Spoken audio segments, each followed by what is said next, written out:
Jesus charged with blasphemy by Alexander Maclaren. Then the high priest rent his clothes, saying, He has spoken blasphemy. What further need have we of witnesses? Matthew 26, verse 65. People talk about the sweet and gentle wisdom that flowed from Christ's lips, and so on. About the lofty morality, about the beauty of pity and tenderness, and all the other commonplaces so familiar to us, and we gladly omit them all. But I venture to go a step further than all these, and to say that the outstanding differentia, the characteristic which marks off Christ's teaching as something new, peculiar, and altogether per se, is not its morality, not its philanthropy, not its meek wisdom, not its sweet reasonableness, but its tremendous assertions of the importance of himself.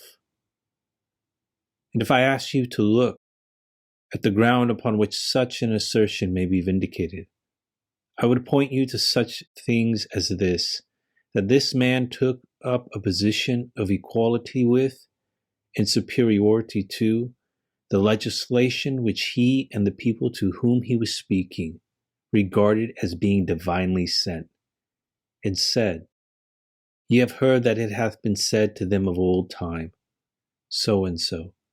But I say unto you, that this man declared that to build upon his words was to build upon a rock, that this man declared that he was the legitimate object of absolute trust, of utter submission and obedience, that he claimed from his followers affiance, love, reverence, which cannot be distinguished from worship, and that he did not therein conceive that he was intercepting anything that belonged to the Father.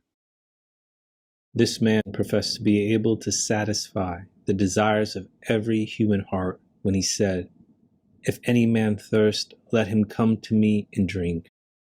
This man claimed to be able to breathe the sanctity of repose and the blessedness of obedience over all the weary and the heavy laden, and assured them that he himself, through all the ages, and in all lands and for all troubles, would give them rest.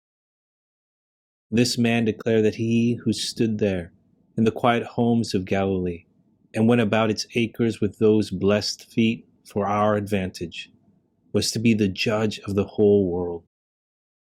This man said that his name was Son of God, and this man declared, He that hath seen me hath seen the Father. And then people say to us, Oh, your gospel narratives, even if they be the work of men in good faith, telling what they suppose he said, mistook the teacher. And if we could strip away the accretion of mistaken reverence and come to the historical person, we should find no claims like these. Well, this is not the time to enter into the large questions which that contention involves, but I point you to the incident which makes my text, and I say, what need we any further witnesses? Nobody denies that Jesus Christ was crucified as the result of a combination of Sanhedrin and Pilate. What set the Jewish rulers against him with such virulent and murderous determination?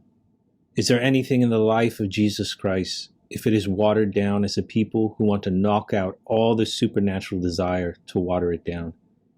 Is there anything in the life that will account for the inveterate acrimony and hostility which pursued him to death?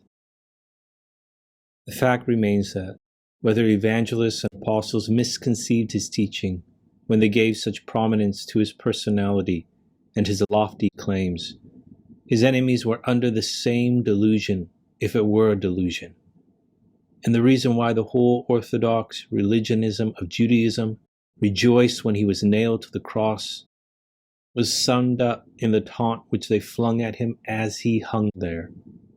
If he be the Son of God, let him come down, and we will believe him.